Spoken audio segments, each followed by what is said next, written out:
Assalamualaikum warahmatullahi wabarakatuh.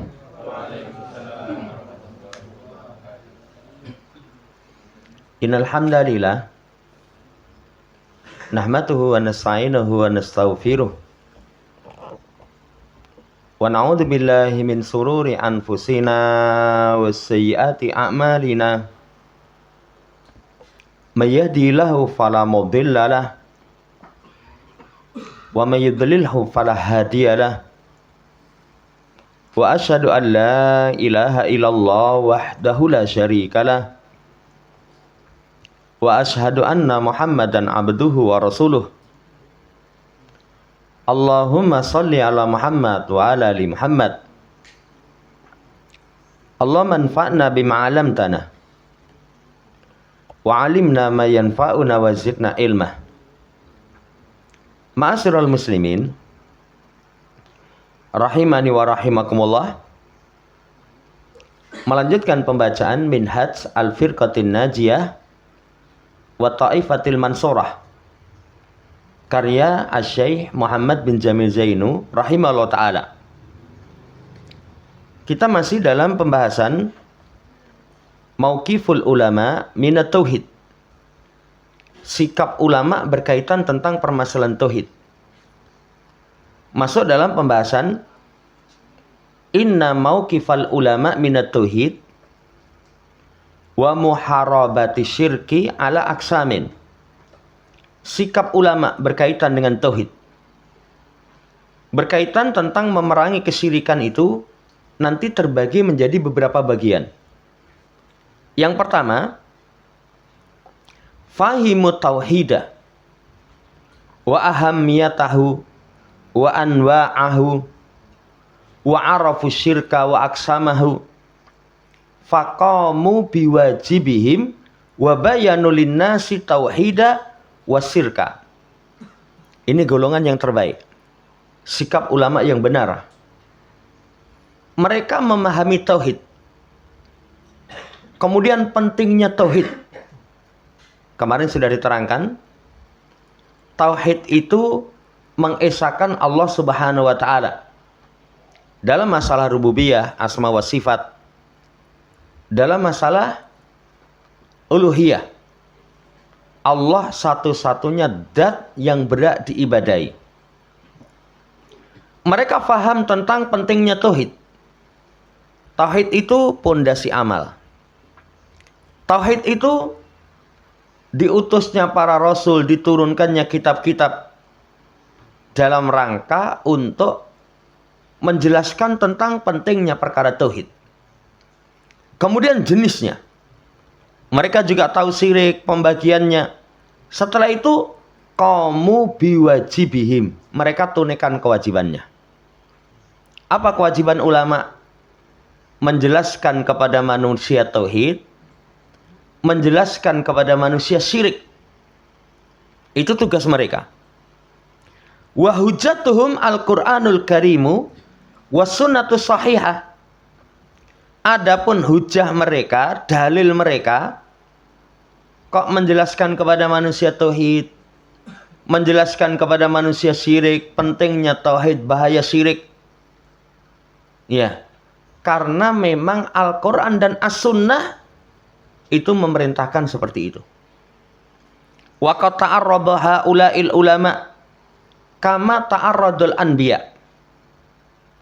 Dan sungguh ada orang-orang yang menghalangi ulama ini. Jadi rintangan-rintangan itu datang sebagaimana rintangan datang kepada para nabi. Sampai ila itihamatin kadibah. Ulama ini diberikan tuduhan dengan tuduhan yang dusta.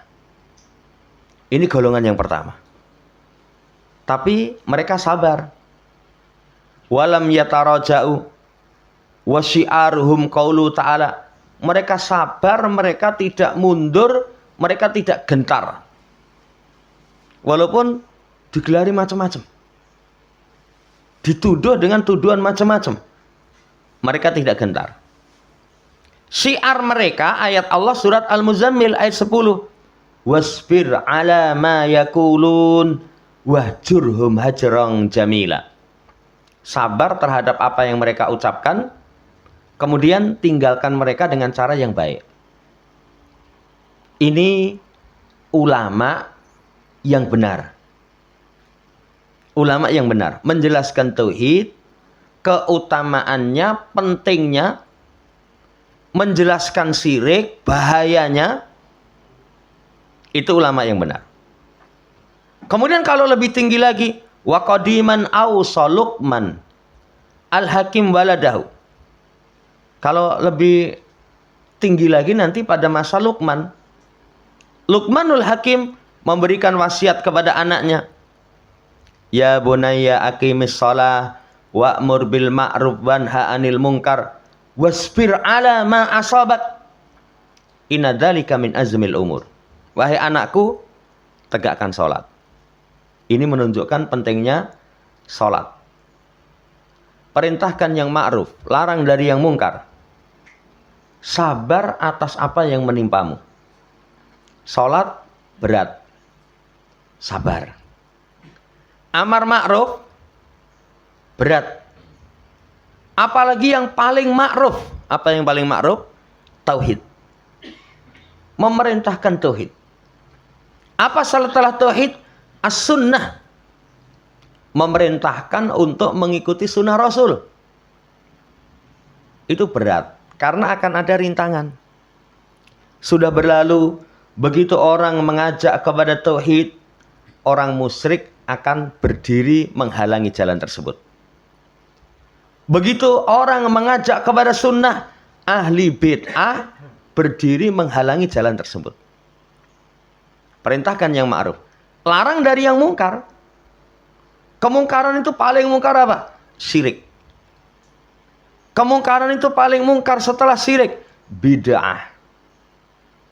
Begitu melarang dari kemungkaran, mesti ada orang-orang yang merintangi.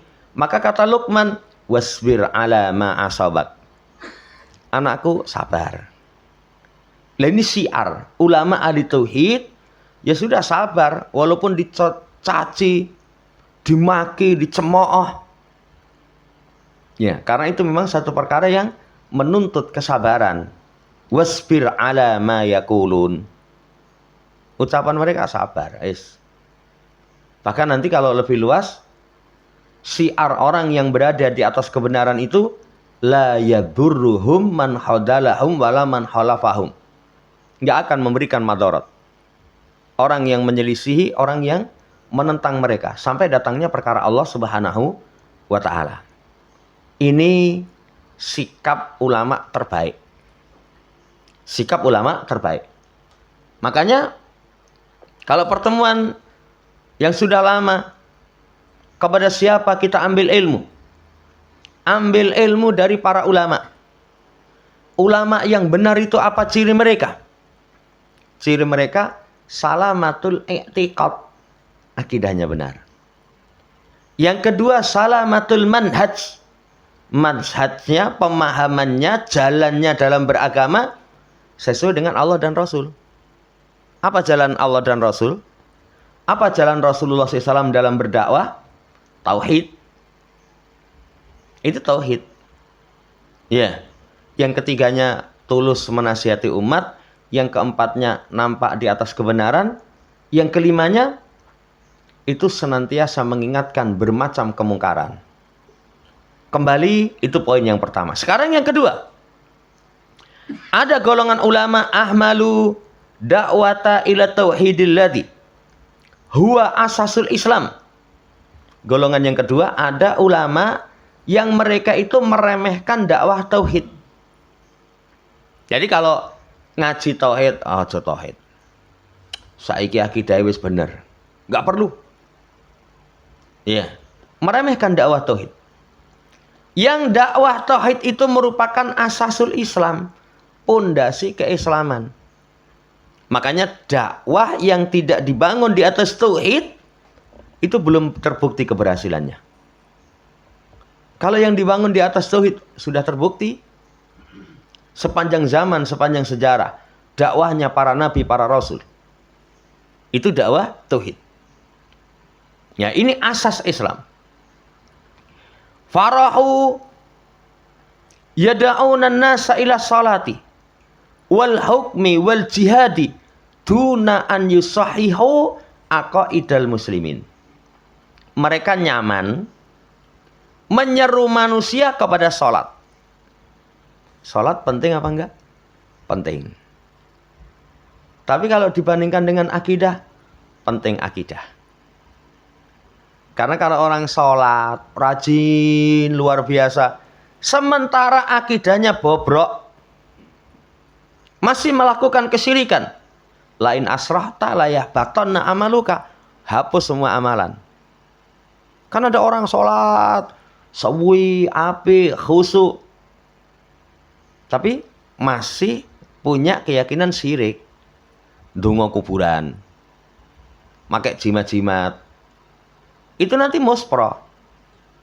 Golongan yang kedua ini nyaman dakwah kepada sholat, dakwah kepada hukum. Pokoknya inilah hukmu ilalillah, nggak ada hukum kecuali hukum Allah. Kepada hukum. Kemudian mereka nyaman dakwah kepada jihad, tapi duna an yusahihu aqaidal muslimin, tidak membenarkan akidah kaum muslimin. Coba kalau misalkan hukumnya baik tapi masyarakatnya masih melakukan kesyirikan, apa bisa diterima? Nggak mungkin diterima. Mesti ngamuk. Mesti ngamuk. Coba kalau jihad sementara kesyirikan di tengah-tengah kaum muslimin masih besar, banyak sekali, apa mungkin turun pertolongan? Nggak mungkin turun pertolongan. Jangankan kok syirik, maksiat kepada Rasul saja itu sebab pertolongan nggak turun. Lihat dalam perang Uhud. Dalam perang Uhud, kenapa kaum muslimin tertimpa kekalahan? Sumbernya salah satunya pasukan pemanah di atas bukit Uhud menyelisih petunjuk Nabi. Kata Nabi, kalau kalian melihat kami menang, jangan tinggalkan pos. Tapi melihat, oh perangnya rampung, menang ini. Perkiraan tidak selesai, tinggalkan pos. Yang ketika itu Khalid bin Walid termasuk salah satu komandan perang orang musyrik. Itu semenjak zaman jahiliyah memang beliau sudah strategi perangnya luar biasa. Begitu lihat yang di atas bukit tinggalkan pos, muter balik, kemudian serang dari atas. Coba, gak sampai tingkatan syirik, menyelisih petunjuk Nabi. Itu sebab kekalahan. Perang Hunain, apa yang menyebabkan perang Hunain itu kaum muslimin kalah? Sementara jumlahnya besar, persenjataan lengkap. Ajabatkum kasratukum. Karena ada sifat ujub. Wah, ini mungkin kalah ini. Pasukan semua ini gede, ini senjata komplit kok. Ujub mengantarkan kepada kekalahan. Nah kalau syirik, lebih parah. Lebih parah. Ini perhatikan. Ada nanti golongan ulama yang mereka nyaman sholat, hukum, jihad tanpa membenarkan akidah kaum muslimin. Wa ka'annahum lam yasma'u qaulahu ta'ala. Seakan-akan mereka itu enggak mendengar ucapan Allah. Walau asraku lahabita anhum ma kanu ya'malun. Kalau mereka melakukan kesyirikan, hapus dari mereka apa yang mereka amalkan. Seakan-akan ayat ini nggak mereka dengar. Ya, apa ada satu kelompok yang penting itu sholat? Ada. Kalau zaman dahulu dikenal dengan jamaah kompor. Karena yang dinding nggak kompor. Sekarang, wah enggak, ATM le katanya. Nggak nggak kompor, jadi ATM nanti mangane GoFood. Itu apa dakwahnya ke sana kemari? Sholat. Tapi akidah kaum muslimin enggak diperhatikan. Justru mereka membangun pondasi dakwah mereka itu dengan dakwah kuburiyun sufi. Pengagungan kubur. Ya. Ternyata mereka memiliki pemikiran sufi. Yang ini awal kali muncul semua orang, wah hebat, luar biasa. Ada seorang ulama, Syekh Muhammad Nasruddin Albani, ketika itu boleh katakan ini sufi gaya baru. Setelah sekian tahun terbukti apa yang beliau sampaikan. Ternyata sufi ngagungi kuburan. Lah ini golongan yang kedua. Walau qaddamu tauhida qabla ghairihi kama fa'alat ar-rusulu lana jahat da'watuhum wa nasarahumullahu kama nasara rusula wal anbiya. Kalau sekiranya mereka mendahulukan tauhid sebelum yang lain, akidah sik ditandani. Sebagaimana yang dilakukan oleh para rasul, sungguh dakwah mereka itu akan mendapatkan keberhasilan. Akan mendapatkan pertolongan sebagaimana rasul dan para nabi. Kan janji Allah, lihat di surat An-Nur 55. Ayat ini luar biasa. Wa adallahu alladhina amanu minkum. Ya. Wa amilus salihat la yastahlifannahum fil ardi kama stahlafal ladina min qablihim wala yumakkinanna lahum dinahumul ladzi irtadalahum wala yubaddilannahum min ba'di khaufihim amna ya'budunani la yusyrikuna bi syai'a wa man kafara ba'da dzalika faulaika humul fasikun. Kata Allah Subhanahu wa taala, Allah memberikan janji kepada orang yang beriman dan beramal soleh. Apa janjinya?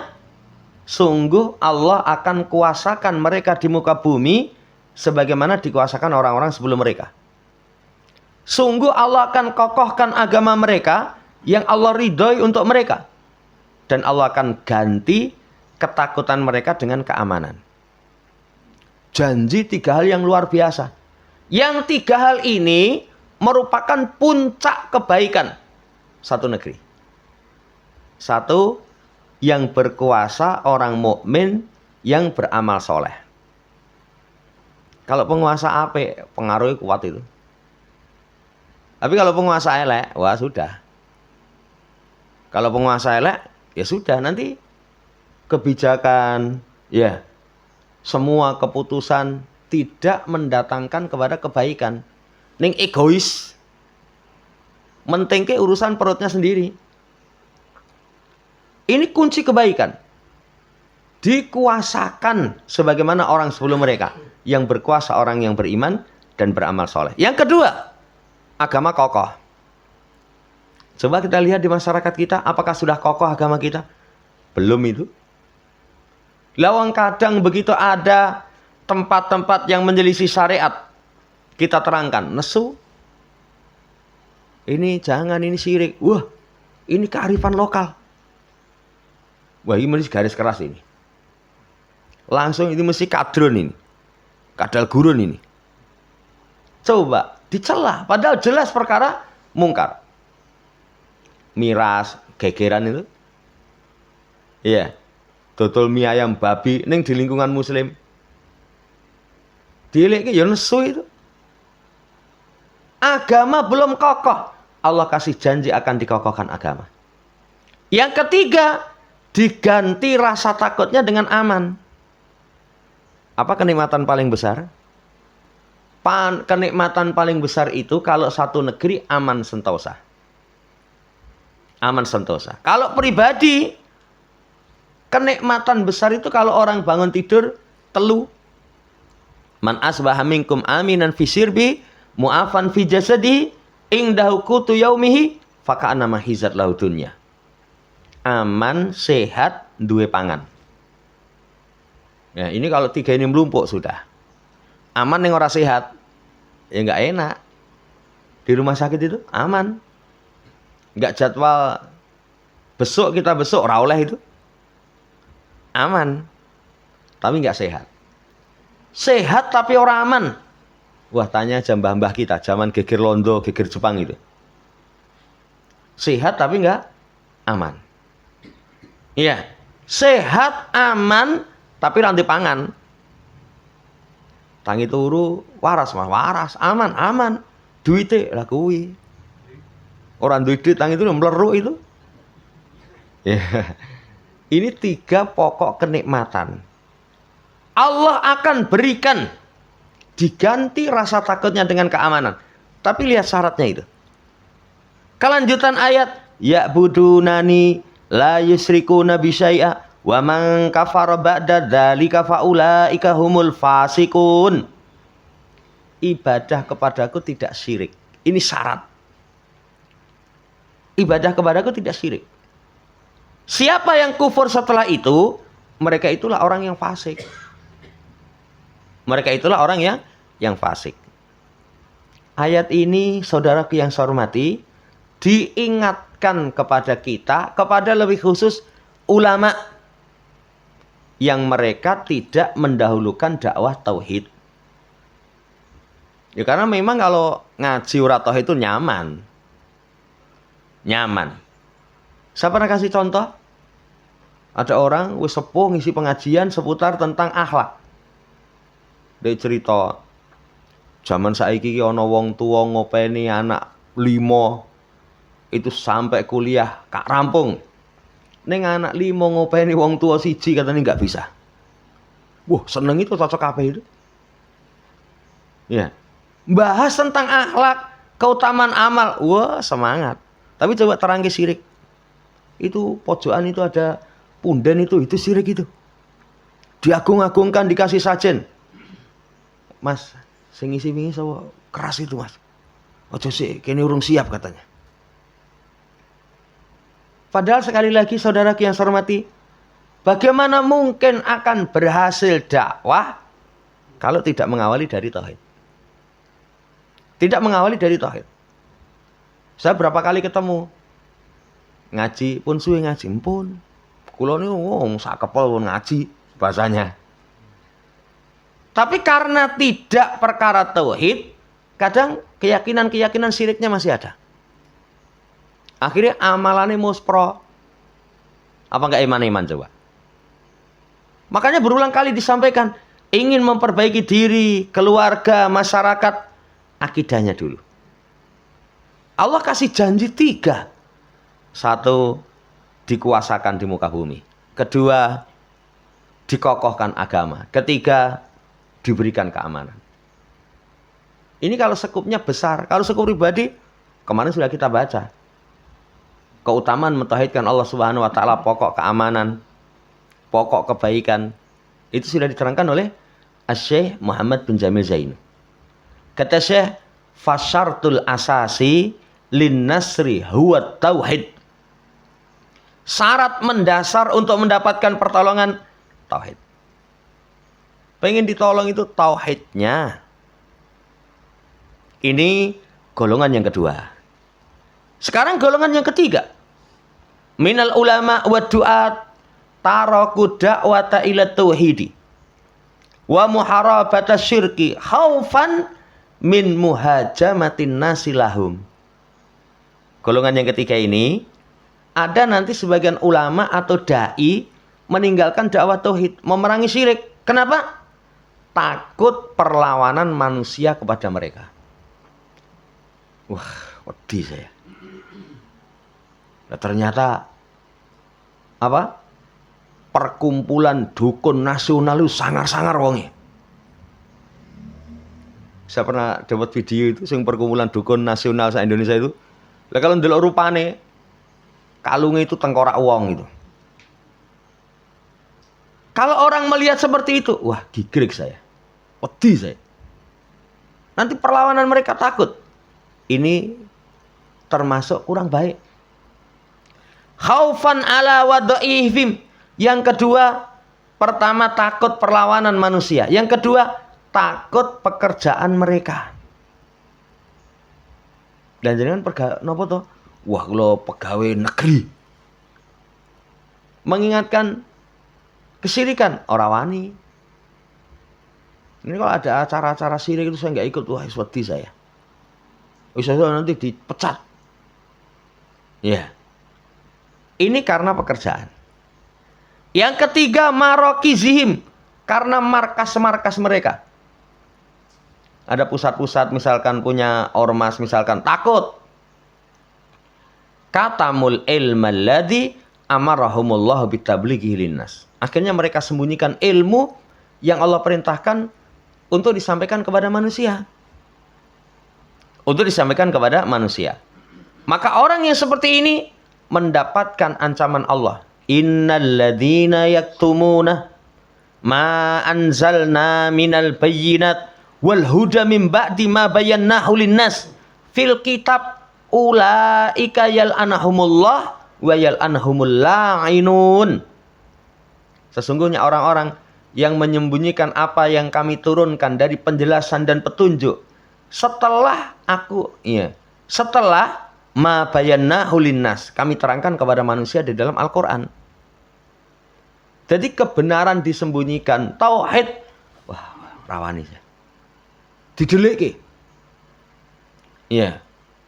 Orang yang seperti ini Allah akan melaknat mereka, kemudian melaknat mereka semua yang melaknat. Bahaya ini. Ini berbahaya sekali. Kalau perlawanan manusia, setiap orang yang berada di atas kebenaran mesti wah itu kurang bijaksana dalam berdakwah. Paling bijaksana dakwahnya siapa? Para nabi. Saya kemarin itu membaca tentang kisah Nabi siapa? Su'aib.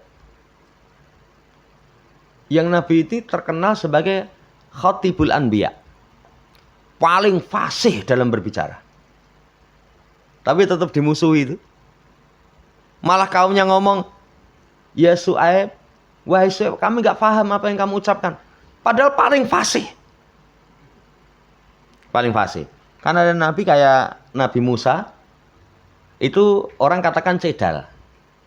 Makanya Fir'aun itulah ngenyek. Coba baik mana antara aku dengan dia. Yang dia itu la yakadu yubin. Hampir nggak bisa menjelaskan. Yeah. Makanya Nabi Musa itu minta apa? Teman Harun. Haruna akhi. Ya Allah ngancani saya itu. Iya. Yeah. Makanya termasuk beliau ketika hendak dakwah, Rabbi syrah li sadri wa yassir li amri wahlul 'uqdatam min lisani yafqahu qauli. Ya Allah lapangkan dadaku, kemudian lepas kekeluhan lidahku. Ya. Kalau khawatir mendapatkan pertentangan manusia, lah Nabi aja dimusuhi kok.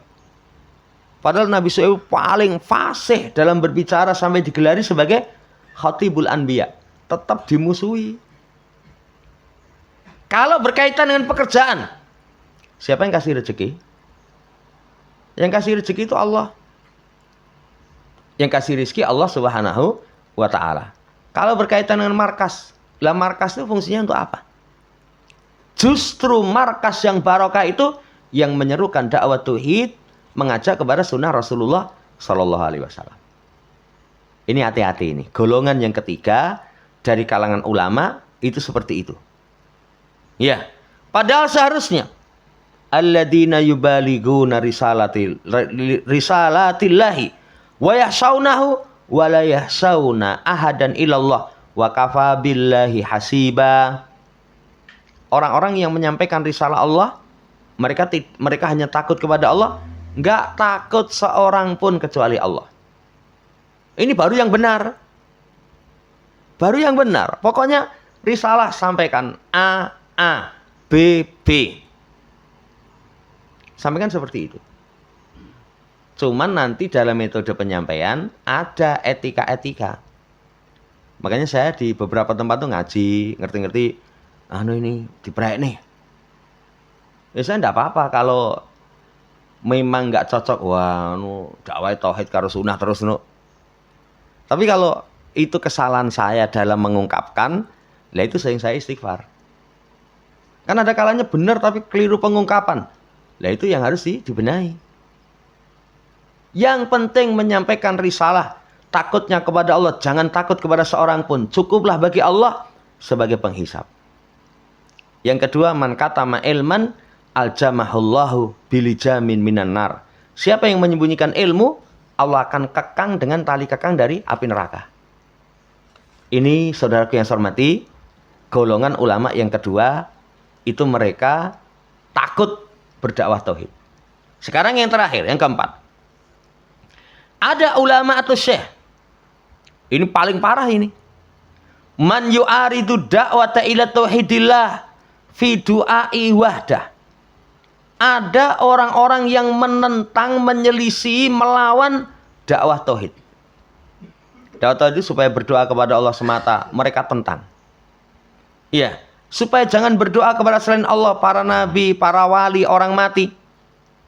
Mereka justru membolehkan, mereka palingkan ayat yang datang peringatan dari doa kepada selain Allah. Oh, itu musyrik, Mas. Jadi kalau orang Islam enggak apa-apa. Ini cuma wasilah saja kok. Ini cuma wasilah saja. Mereka katakan tidak mengapa. Wal iyadzubillah. Jadi satu, melawan dakwah tauhid. Yang kedua, ayat dan hadis yang menjelaskan tentang pentingnya tauhid bahaya syirik, mereka palingkan. Berarti licik.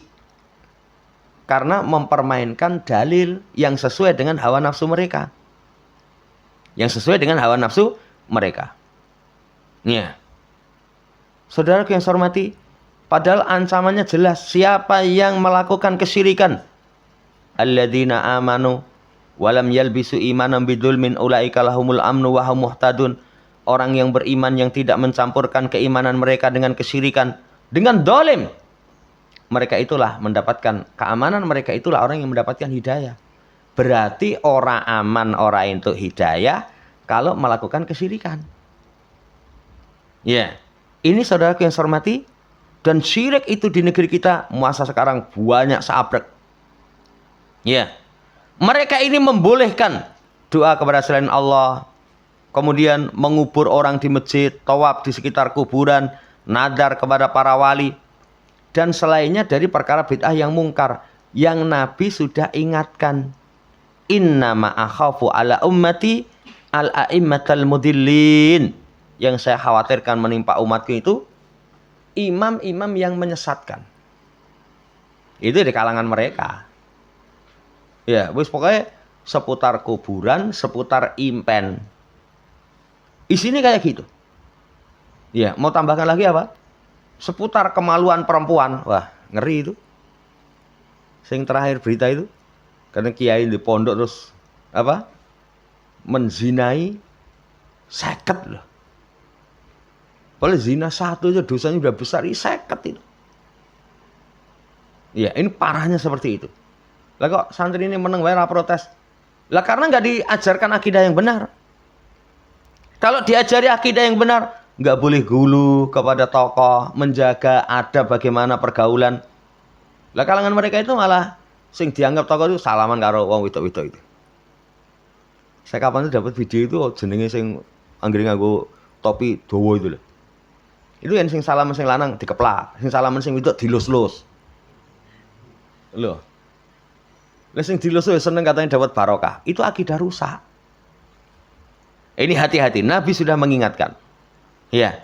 Ajaba ahadu masyaihil ashar as-sabiqin ala su'ali haula jawazi salat ila qabrin. Ya. Ini ada seorang syekh dari Al-Azhar. Karena termasuk ya banyak yang dari sana itu pikirannya apa? Kuburi. Ketika ditanya seputar tentang kebolehan sholat menghadap kubur. 5 adalah 7 sholat. Kenapa nggak boleh sholat menghadap kubur? Rasulullah SAW itu dikubur di masjid, manusia sholat menghadap kepada kubur Nabi SAW. Itu subhat mereka. Oh, sok masjid ana kuburane ora oleh nggo salat. Lah kuburan Nabi aja di Masjid Nabawi. Mosok salat menghadap kubur enggak boleh. Kuburan Nabi itu di Masjid Nabawi, orang salat menghadap padanya. Kalau ada subhat seperti ini, bagaimana jawabannya? Ya. Rasul itu lam yudfan fi masjidi. Rasul enggak dikubur di masjid. Tapi dikubur di mana? Di rumah Aisyah. Yang rumah Aisyah itu kalau misalkan kiblatnya sana, itu arah situ tuh loh. Ini misalnya masjid sebelah situ. Itu dulu rumah Aisyah. Itu rumah Aisyah. Baru setelah perluasan Masjid Nabawi, kan ada ulama yang usul mbok perluasannya rono, kalau sana berarti ngalor terus ke sana. Supaya makam Rasul itu nggak kena. Tapi enggak, akhirnya perluasannya kanan kiri sama ke belakang. Akhirnya kuburan Nabi masuk dalam area masjid. Tapi sudah terpisah, itu dulu rumah Aisyah. Dan penguasa pun sudah membentengi, dikasih tembok berlapis. Ono penjaganya itu, ada askarnya. Jadi kalau orang misalnya ngusap-ngusap itu, ya terus dilapke raine, ben ngopo ben awet nom. Ya, nanti dompetnya usap-usap nih, ben duitnya kebak. Itu haram, sudah ada yang ingatkan. Sudah ada yang ingatkan. Saudara yang saya hormati, mereka menjawab dengan subuhat, sementara asalnya nggak seperti itu. Nabi sendiri melarang sholat menghadap kubur. Bahkan doa Nabi, Allahumma inni a'udzubika min ilmin la yanfa. Ya Allah, aku berlindung kepadamu dari ilmu yang tidak bermanfaat. Artinya la a'lamuhu ghairi. Yang lebih tahu, yang aku tahu selainku. Wala a'malu bi. Aku tahu tapi aku nggak amalkan. Walah, aku tidak mengamalkan. Ini yang keempat. Jadi yang keempat adalah mereka itu justru memerangi dakwah tauhid. Di negeri kita akeh. Anggere diajarkan dengan tauhid langsung Wahabi. Nanti di poin ini akan diterangkan. Oh, ternyata satu poin lagi yang kelima. Annasul ladzina ahadu bi kalami masyayihim wa ata'uhum fi maksiatillah khalafu qaula rasulihim sallallahu alaihi wasallam. Sekarang ada sebagian manusia yang mereka mengambil ucapan guru mereka taati dalam perkara maksiat. Wis. Kadang ada sebagian orang ini manut guru nih, derek kiai katanya. Tapi dalilnya nggak dicek. Iya. Wis pokoknya manut. Iya, manut. Ono sing kalimatnya dekengane pusat. Opo gitu. Iya. Ono sing bahasa lain apa? Ojo pedot oyot. Apa nah itu? Kalau dalam Islam nggak seperti itu. Dalam Islam ketaatan kepada makhluk selama tidak maksiat. La ta'ata li makhlukin fi maksiatil khaliq. Nggak ada ketaatan kepada makhluk kalau maksiat kepada yang sang pencipta. Kelak mereka akan menyesal di hari kiamat. Ketika taat kepada guru tokoh mereka dalam perkara maksiat, nggak memberikan manfaat penyesalan di hari kiamat. Allah sifatkan adab orang kafir dan orang yang berjalan di atas mereka. Ketika wajah-wajah mereka itu dibolak-balikkan di neraka, mereka berkata, ya laitana ata'na Allah wa ata'na Rasul. Aduhai sekiranya dulu kami taat kepada Allah dan Rasul. Sekiranya dulu kami manut Quran hadis. Ya, nyesel itu. Kemudian mereka berkata, Rabbana innana ata'na sadatana wa kubara'ana. Wahai Allah, sesungguhnya kami telah mentaati pemimpin-pemimpin kami, pembesar-pembesar kami. Tapi adalluna sabila. Mereka menyesatkan kami dari jalan. Wahai Rabb kami, atihim difaini minal adab wal anhum la'nan kabira. Berikan kepada mereka adab yang berlipat, kemudian laknat mereka dengan laknat yang besar. Ini bahaya sekali. Jadi poin kelima, ada orang, oh kami kan dudu ulama. Ini kami manut ulama. Kalau manut musyirik, manut itu nanti kamu nyesel. Iya, mengikuti umara, kemudian pembesar, kemudian syekh menyelisih Rasul. Ya, kami yakini di sisi mereka itu ada sesuatu. Dianggap mereka itu di atas kebenaran, ternyata tidak. Itu satu perkara yang akan mendatangkan penyesalan. Jadi kalau poin yang kelima, ini kepada kita, hati-hati. Ketaatan kepada guru selama sesuai dengan taat kepada Allah dan Rasul.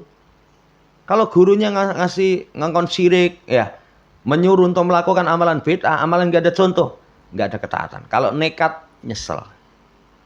Wallahu ta'ala alam, ini yang bisa kita baca nanti pertemuan seterusnya tentang makna Wahabi. Kan kadang di tengah kita pokoknya, wah, nggak ngaji, nganggo dalil Wahabi. Wis pokoknya tuduh ke Wahabi. Nanti kalau ada kayak kiai zina itu mesti kiai Wahabi. Ceken. Ya, itu kuburi sufi apa Wahabi? Ternyata kuburi sufi. Ya, justru di negeri kita wah banyak. Nanti bukti-bukti yang itu kerusakan akidah mereka. Ini dulu. Kurang lebihnya mohon dimaafkan. Subhanakallahumma rabbana bihamdika asyhadu an la ilaha illa anta astaghfiruka wa atubu ilaik. Assalamualaikum warahmatullahi wabarakatuh.